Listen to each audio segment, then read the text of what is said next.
नमस्कार विद्यार्थी मित्रांनो, आज आपल्याला जॉमेट्रिकल कन्स्ट्रक्शन्स या चॅप्टरमधील प्रॅक्टिस सेट 39 सॉल्व करायचा आहे। एकूण 3 प्रश्न आहेत, सोडूया।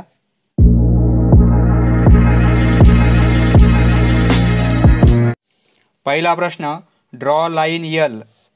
पहा, मी पेनाचा वापर करतोय, तुम्हाला पेन्सिलचा वापर करायचा आहे। व्हिडिओमध्ये क्लिअर दिसण्यासाठी मी पेनाचा वापर करत आहे। पहा, एक लाईन आपल्याला एल काढायची आहे। ही लाईन एल काढलेली आहे आपण। लाईन असल्यामुळे दोन्ही साईडला ॲरो करणार आपण आणि एलने इंडिकेट करणार। लाईन एल काढलेली आपण। Take any point P on the line. पहा, या लाईनवरचा कोणताही एक पॉईंट आपण पी म्हणून घेऊ। सपोज हा पॉईंट पी आहे। Using a set square. पहा, सेट स्क्वेअर वापर करून आपल्याला परपेंडिक्युलर काढायचा आहे या लाईनला। ही एज काय करायची आपल्याला, या लाईनला परफेक्ट मॅच करायची आहे। पहा, याप्रमाणे अशी मॅच करायची। फक्त लाईन दिसली पाहिजे आपल्याला तेथे।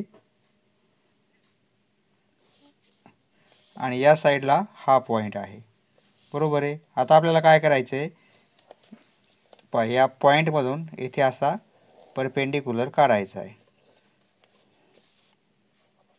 पहा, इथे 90 डिग्रीचा अँगल होतो। सपोज हा पॉईंट आपण क्यू घेऊ। पहा, हा 90 डिग्रीचा अँगल आहे। आपल्याला लाईन काढायची आहे, त्यामुळे हा एक्सटेंड करू आपण।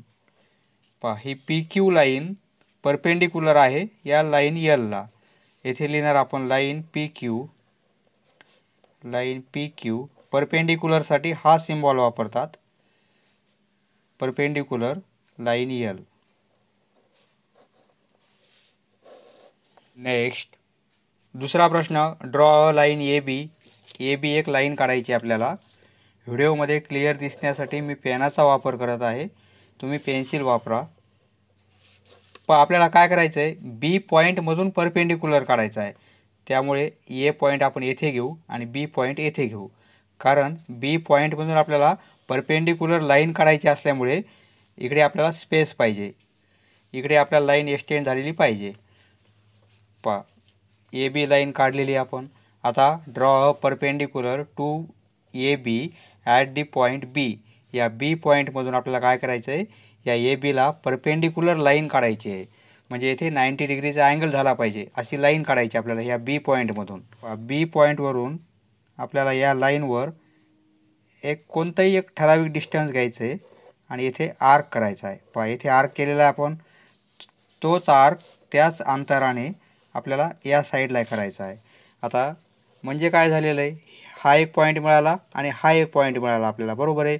लाईनवरचे हे 2 पॉईंट मिळाले आपल्याला। आता काय करायचं आहे, एवढ्या सेगमेंटच्या हाफपेक्षा जास्त म्हणजे अर्ध्यापेक्षा जास्त अंतर घ्यायचं आहे आपल्याला। पहा, एवढंही घेता येईल, हे पण घेता येईल, हे पण घेता येईल, परंतु अर्ध्यापेक्षा कमी होईल हे, बरोबर आहे। पहा, हा पॉईंट सपोज आपण पी घेऊ आणि हा पॉईंट क्यू घेऊ। म्हणजे पी क्यू या सेगमेंटपेक्षा आपल्याला अर्धं डिस्टन्स पाहिजे। पहा, पी क्यूच्या अर्ध्यापेक्षा जास्त। या पी क्यू सेगमेंटच्या हाफपेक्षा, हाफ कुठे येणार आहे, या बी पॉईंटवर हाफ येईल, बरोबर आहे। म्हणजे पी बी आणि बी क्यू इक्वल आहेत। आपल्याला काय करायचं आहे, या अर्ध्यापेक्षा जास्त पाहिजे। म्हणजे हे डिस्टन्स घेता येईल आपल्याला, हे पण घेता येईल, हे पण घेता येईल, फक्त अर्ध्यापेक्षा जास्त। म्हणजे अर्धं म्हणजे किती होईल, कंप्लीट बीपर्यंत होईल। अर्ध्यापेक्षा जास्त म्हणजे आपण थोडं बीच्या पुढे वाढवलं तरी चालेल। पहा, इकडे एक आर्क करणार आपण, त्याच अंतराने इकडे आर्क करणार, खाली एक आणि वर एक। आता डिस्टन्स तेच ठेवायचं आपल्याला, न हलू देता या क्यू पॉईंटवरून आपल्याला आर्क असे करायचे आहेत। पहा, हे 2 पॉईंट आपल्याला मिळाले। आता हे 2 पॉईंट आपल्याला जॉईंट करून घ्यायचे आहेत। पहा, हा पॉईंट आणि हा पॉईंट आपण जॉईंट करून घेऊ। पहा, म्हणजे येथे 90 डिग्रीचा अँगल होत असतो। ही एक लाईन तयार झालेली आहे। सपोज हा पॉईंट आपण सी घेतला, तर बी सी लाईन काय आहे, या ए बी लाईनला परपेंडिक्युलर आहे। पहा, लाईन बी सी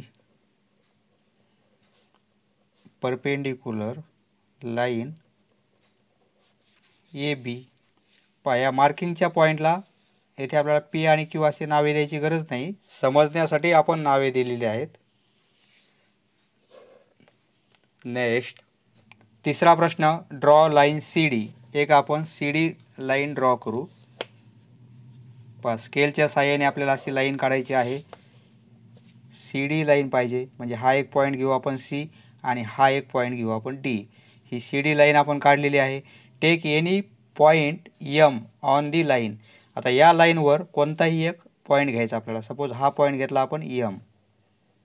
तर आता युजिंग अ प्रोट्रॅक्टर, आता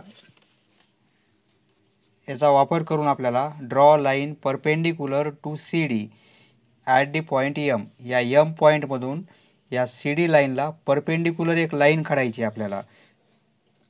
प्रोट्रॅक्टरचा वापर करायचा आहे आपल्याला.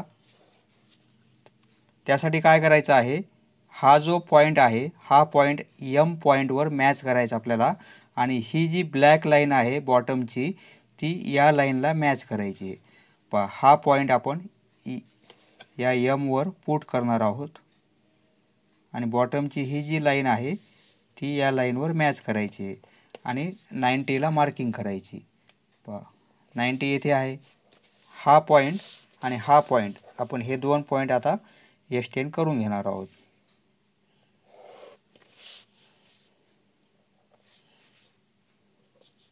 इथे 90 डिग्रीचा अँगल काढलेला आहे आपण. ही लाईन आपण एम पॉईंटमधून परपेंडिक्युलर काढलेली आहे लाईन सी डीला. सपोज या पॉईंटला आपण एखादा पॉईंट घेऊ आणि याला एन इंडिकेट करू, म्हणजे लाईन एम एन होईल. बरोबर आहे. लाईन एम एन परपेंडिक्युलर आहे लाईन सी डी.